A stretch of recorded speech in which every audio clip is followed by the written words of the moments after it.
Chancellor of NALSAR and the distinguished Chief Justice, Justice Ujjal Bhuyan, my very distinguished colleagues, Justice V. Ram Subramaniam and Justice P.S. Narasimha,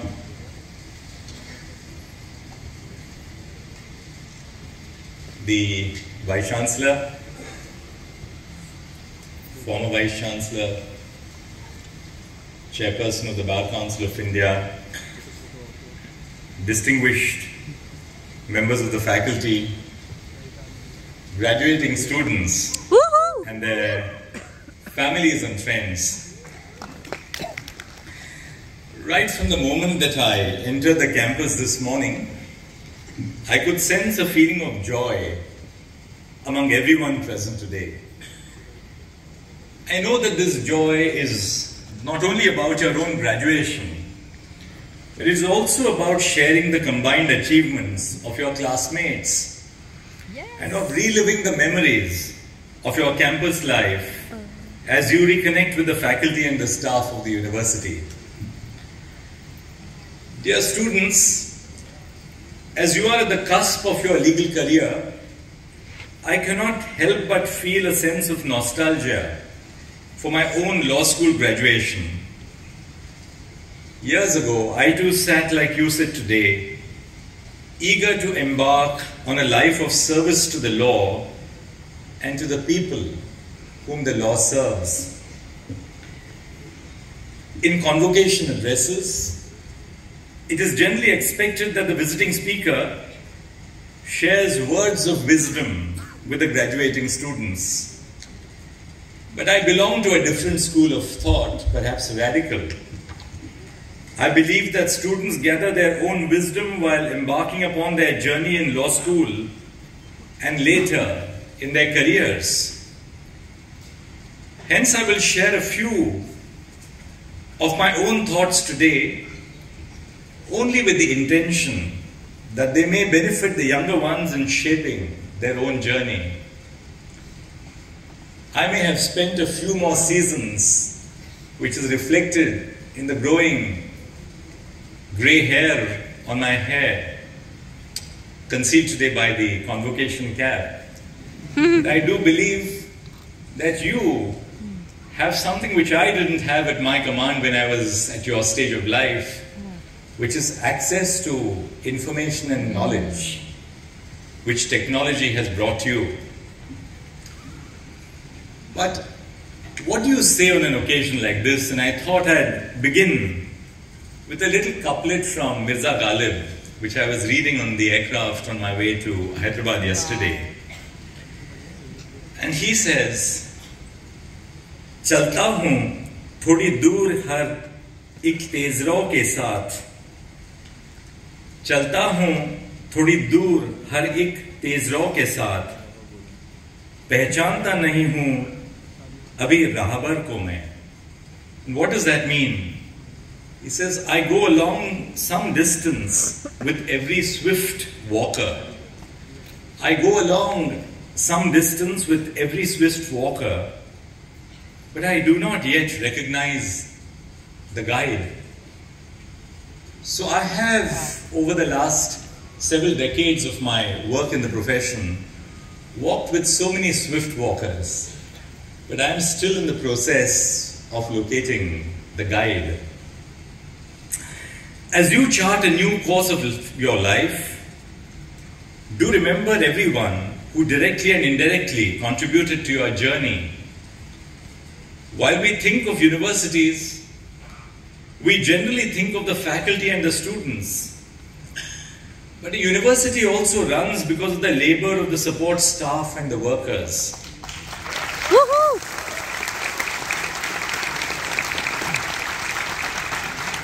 Your own life in hostels was made easy because of the labor of the help staff. We must also acknowledge their labor in building an institution like a university which celebrates 25 years of its existence. This shall be the true meaning of dignity, which the Supreme Court has recognized as a facet of the right to life under Article 21 of the Constitution. In an era of Avengers, and Marvel DC movies, I may be lagging behind in popular pop culture.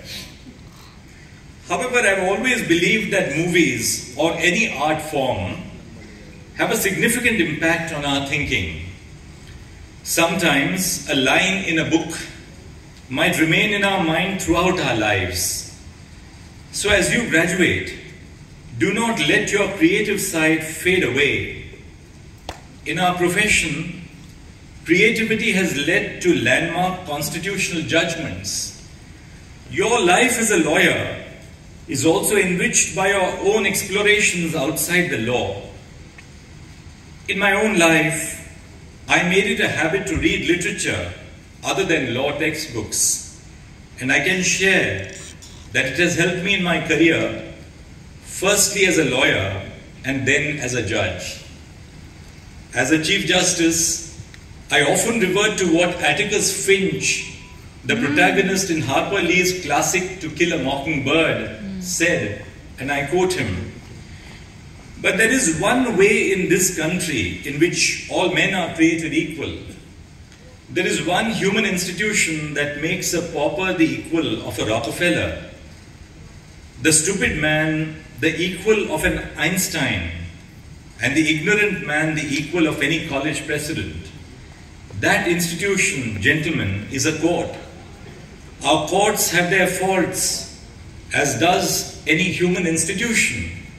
But in this country, our courts are the great levelers, and in our courts, all men are created equal." Justice Elena Kagan, a judge of the United States Supreme Court, once quoted a line from the movie Spider-Man in her judgment, which goes like, "In this world with great power, there must also come great responsibility." Thus, while your graduation brings a feat of happiness and joy, there must also be a realization of self-responsibility, that wherever you go, you strive towards healing the world and the lives of the people around you. NALSAR is celebrating its Silver Jubilee. It is an achievement for the institution to have shaped the lives of so many students over the years. I congratulate the leadership of the university for this impressive achievement. Institutions of every kind play a crucial role in society. Running a university is about shaping the future of the country as we train young minds. The Silver Jubilee moment also gives us a chance to reflect on the larger issues concerning our higher education institutions. There may be many issues in terms of policy decision-making on higher education, but I wish to reflect on the state of higher education from a philosophical perspective, from the lens of empathy. I have chosen this lens because I believe that empathy is an essential ingredient in the law, and it is what separates a just society from an unjust one. It is a critical component of justice and facilitates in promoting a compassionate view of justice. For instance, the Supreme Court deals with a large number of cases arising out of motor accidents claims. The judges often look at the human side of the case through a lens of empathy while balancing the technical requirements. In that sense, empathy is not a luxury, but a necessity. Empathy can help break down barriers towards justice. That is why we must also understand education through the lens of empathy. In our educational institutions today, we tend to focus a lot on excellence. We are taught that our lives can be better only if we excel in our studies or in our professional life. However, education can only be complete if we nurture the values of empathy and compassion. Our educational institutions must not limit themselves to promoting competition among students, but also shape their outlook towards life, where empathy is a crucial component and element. Excellence in life cannot go without empathy. Lack of empathy in educational institutions has adverse effects on students. I have been emphasizing on the mental health of lawyers, but equally important is the mental health of students. Not only must our educational curriculum inculcate a sense of compassion among students, but the academic leaders must also be sensitive to the concerns of students.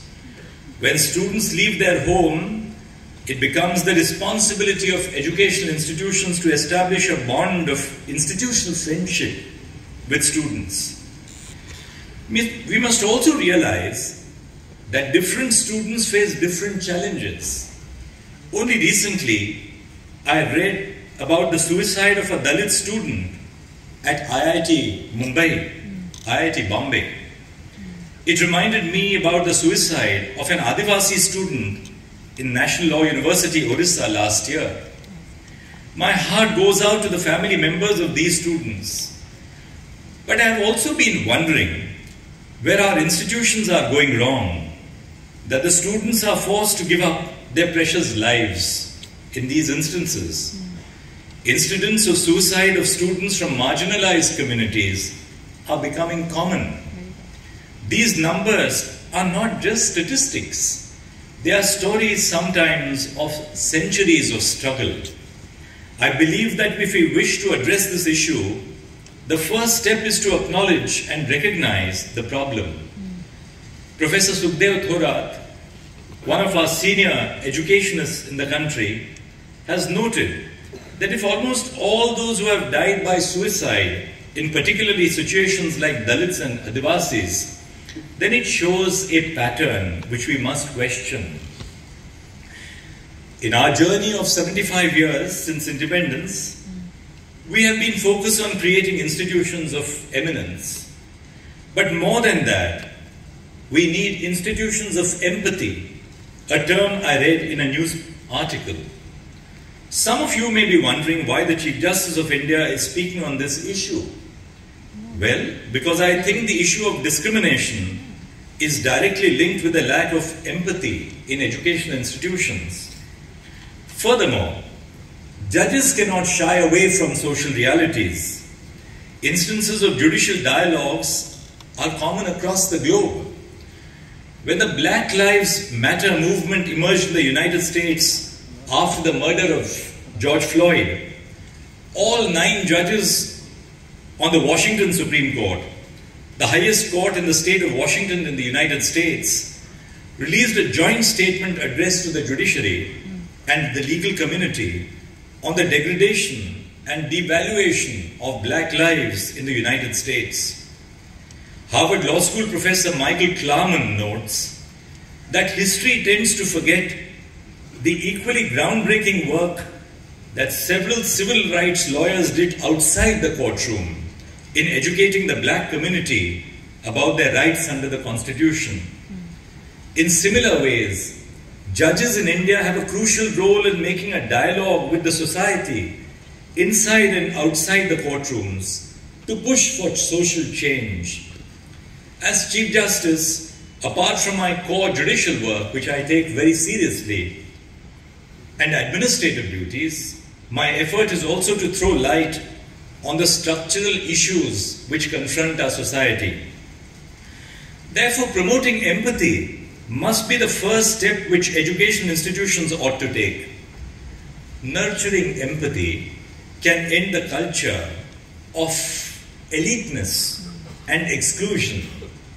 This can be done by starting with small steps: allotment of hostels based on entrance marks, which leads to caste-based segregation, putting out a public list of marks along with social categories, asking for the marks of Dalit and Adivasi students publicly to humiliate them, making a mockery of their English and physical appearances, stigmatizing them as inefficient, not acting on incidents of abuse and bullying, not providing a support system, or reducing or stopping their fellowships, normalizing stereotypes through jokes are some of the basic things which every educational institution must stop.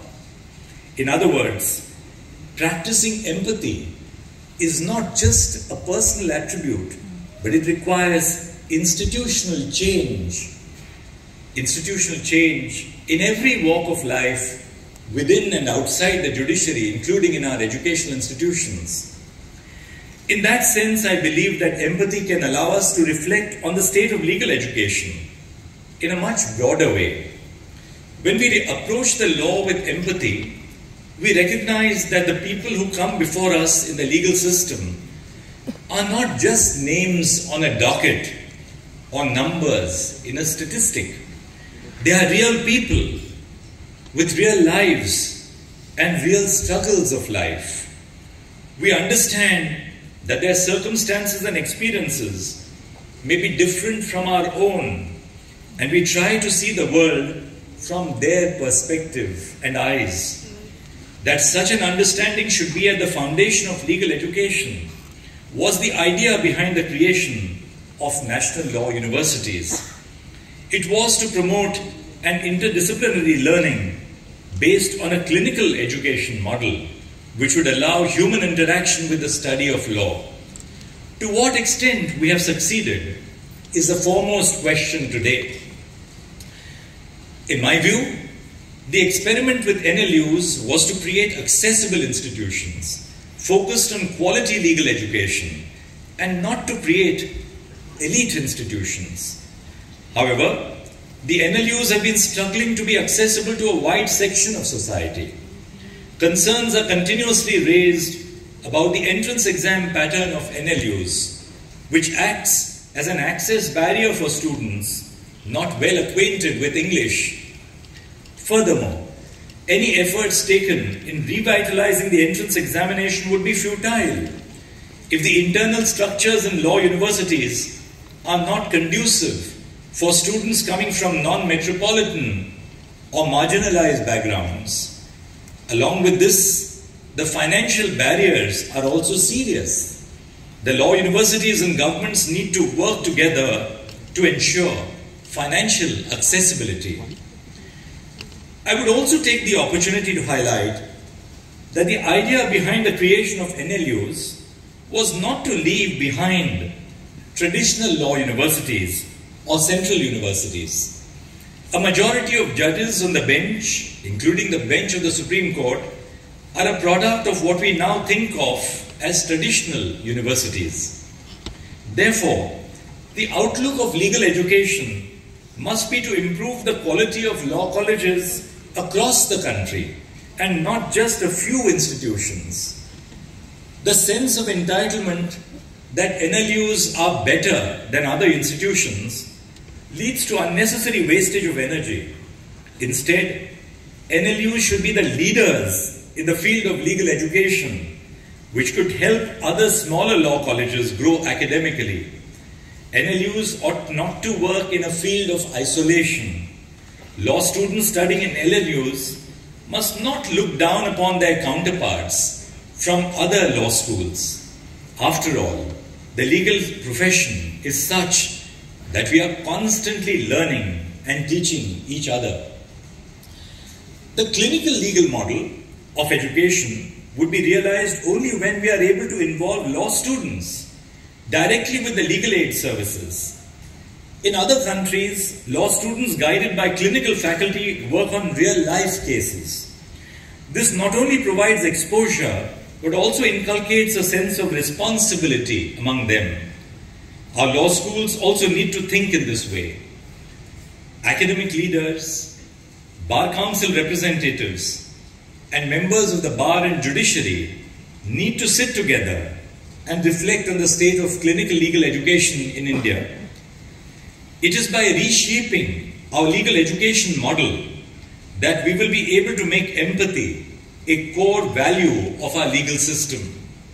We must work to address the structural inequalities that are built into our legal system and to create a system that truly reflects our shared values of justice.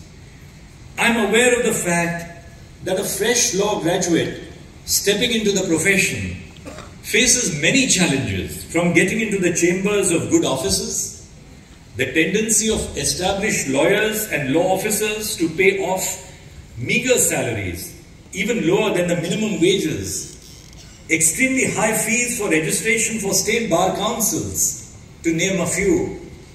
If we as a legal profession have to grow, we have to change our approach. We would have to move past the mindset that we are reaping as we had sowed. That is, justifying earlier practices as the norms for the future. I was the first of the emergency batches for the BA Economics degree at St. Stephen's College in Delhi University. And when we were ragged, it was as if that we would pass the baton of ragging when it came to be our time to be seniors. But that is really a very poor model for legal education. We must ensure that the practice of law is done in a fair and equitable manner, without regard to a person's race, caste, gender, religion, disability, or sexual orientation. In the context which I have just narrated, my tenure as Chief Justice has focused on improving accessibility in legal education and the profession. The Supreme Court has now launched an e-version of the Supreme Court reports, the ESCR, which allows everyone to freely access around 34,000 reportable judgments of the Supreme Court from 1950 to from 2023. As a result, young graduates like you will not have to spend a penny on accessing judgments and doing research as they join the profession. The court started live streaming and hybrid court hearings, which allows any lawyer to argue a case sitting anywhere in the country.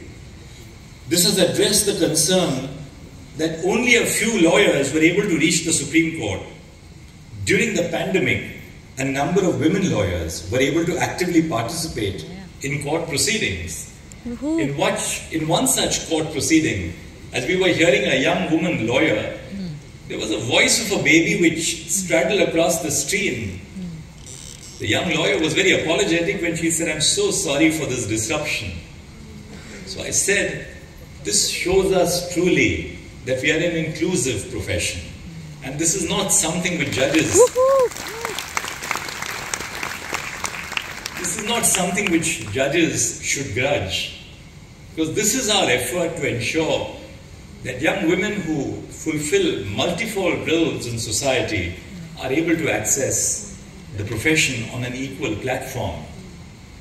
I'm stressing on the increasing use of technology to not only increase access to justice, but also to take it as an opportunity to make the judicial system an epitome of transparency.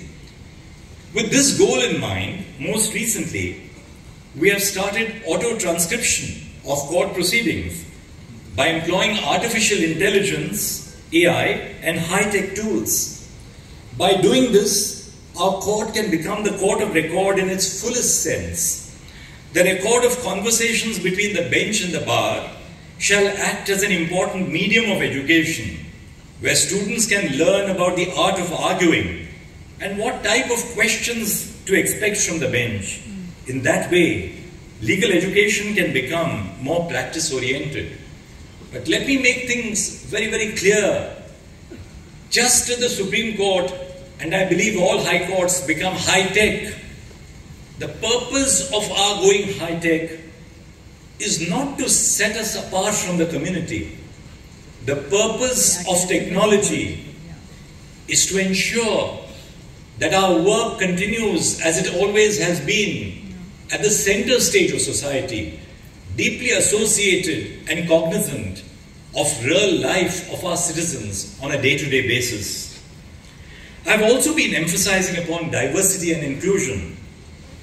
Recently, I approved in principle a proposal sent by the National Commission for Scheduled Tribes to have 36 law graduates from the scheduled tribe community come and work at the Supreme Court of India as fellows and get first-hand experiences in the working of the Supreme Court. These students, whom we mentor today, shall become successful lawyers and judges of the future.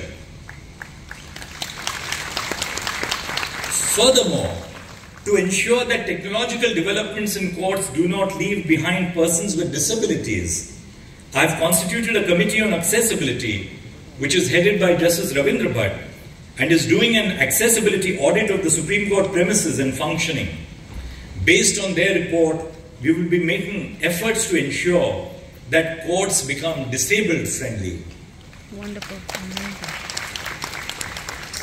However, before I leave, I wish to highlight that while the Supreme Court initially adopted technological infrastructure to meet the challenges of the pandemic, the same is being retained and developed further to ensure that everyone is now able to access the court from any part of the country and without any difficulty. I do believe that the Supreme Court of India is not the Supreme Court of Tilak Marg, Delhi, but it truly is a court for the nation. I believe that our legal education must also be evolved in the same way. That is to say, while online education during the pandemic provided us with the opportunity to easily interact with researchers and scholars across the globe, it also raised concerns about the inaccessibility of students from rural or marginalized backgrounds. Thus, the evolution of online hybrid infrastructure must be done in such a way so as to ensure that the marginalized and the underprivileged are not left behind in our endeavors. We can now see a number of YouTube channels producing videos on legal concepts in a simplified form. The YouTube is the new world of opportunity in the law as elsewhere. The number of views on these videos indicates the level of curiosity which our citizens have towards legal discourse, and it is our job to make our citizens aware about the law. Therefore, I think technology can allow us to take legal education to a mass level so that law does not remain a field or profession of the elites. Teaching or study resources can be made available online publicly to students, even if that student is not enrolled in the law school. This can encourage quality learning everywhere.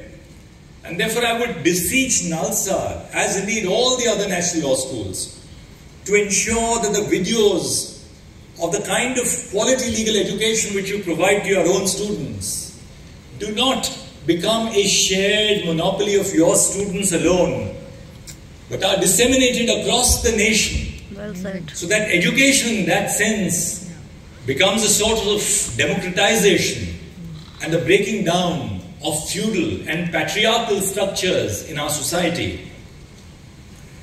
It is my sincere belief that with collective efforts, we shall be able to change the approach of legal education and the legal profession. We must use the law to create a society that is truly just, where everyone is treated with dignity and respect, and where everyone has the opportunity to thrive. We must work together to shape the law in a way that reflects our shared value of fairness, equality, and justice. Dear students, as you experiment with law after your graduation, do it with a sense of compassion. I began a short while ago by quoting Mirza Ghalib. Let me end with a little couplet from Mirza Ghalib, which I constantly remind myself, because much as you take your work seriously, it is sometimes important not to take yourself very seriously as well. So what does Ghalib say? Ghalib says, "Banakar fakiron ka hum bes Ghalib, tamasha e ahl e karam dekhte hain." So he says, having put on the guise of fakirs, Ghalib, we observe the spectacle of the generous amongst us. So it's important, as you get on with the work of life, in your work as legal professions, to have time to step back, to have time to introspect. When you wear or don the robe of a fakir, Ghalib is not just referring to the physical robe which you wear, it's the mental robe which you wear. Because it is important to wear the mental robe disassociated with all the expectations which society casts upon you. Society will tell you that this is the way a lawyer should behave. This is the way a judge should behave. This is the way a woman should behave. This is the way men behave. Please remember to cast away those robes, if only to realize your true self within. As you go forward, your journey, as Paulo Coelho said, your journey is as important as your goal. Because it is in your journey that you will aspire to realize the true self which lies within. So from here on, in every which way, if you would give 2 minutes of time to reflect on what this graying and aging Chief Justice told you, try and realize your own self in the mission of your lives ahead. Thank you very much. Wonderful. Woo!